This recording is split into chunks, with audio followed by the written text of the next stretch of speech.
تو چوتھی صفت غصے سے اجتناب کرے. صحیح امام بخاری کی روایت ہے ابو ہریرہ رضی اللہ عنہ سے، ایک شخص نبی اکرم صلی اللہ علیہ وسلم کی خدمت میں حاضر ہوا، کہا اوصنی، آپ ہمیں کچھ وصیت کریں. آپ نے کہا لا تغضب، غصہ مت کر. فردد مرارا، کئی مرتبہ دہراتا رہا ہمیں آپ کچھ وصیت کریں، نصیحت دیں. آپ ایک ہی جواب دیتے رہے، لا تغضب، غصہ مت کر. نصیحت کریں غصہ مت کر، اور نصیحت کریں غصہ مت کر، غصہ مت کر، غصہ مت کر. بھائی اور محترم ساتھیوں، ادھر تین باتیں حدیث کے متعلق. پہلی بات، اس شخص کو آپ نے کیوں ایک نصیحت کی غصہ مت کر؟ اس لیے وہ آدمی غصہ ور تھا.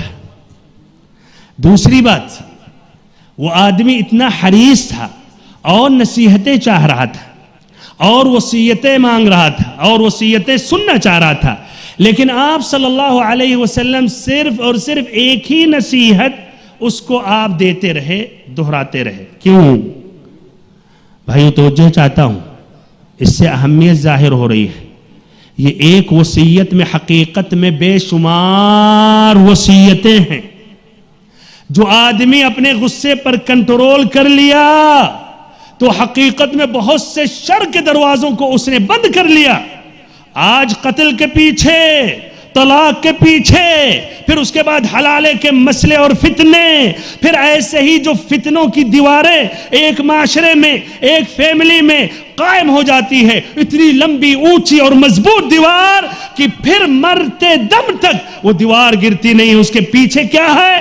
غصہ ہے. آدمی غصے میں آ گیا، پھر جو جی میں آیا کہتا رہا، سناتا گیا، گالی گلوچ بکتا رہا. اب یہ گولی آپ کے بندوق سے نکل گئی. یہ کوئی ڈرامہ نہیں ہے کہ ویڈیو سے یہ ریکارڈ کر رہے تھے، ریورس کر کے واپس کر دیں، مٹا دیں، روک دیں فلم کو. خلاص وہ آپ کی زبان سے باتیں لکھی گئی، سامنے والے نے سن لیا، اور یہ بندوق کی گولی نے اس کے سینے کو پار کر دیا. اب یہ دوبارہ یہ بھائیوں واپس لانا چاہے اس بات کو نہیں لا سکتے.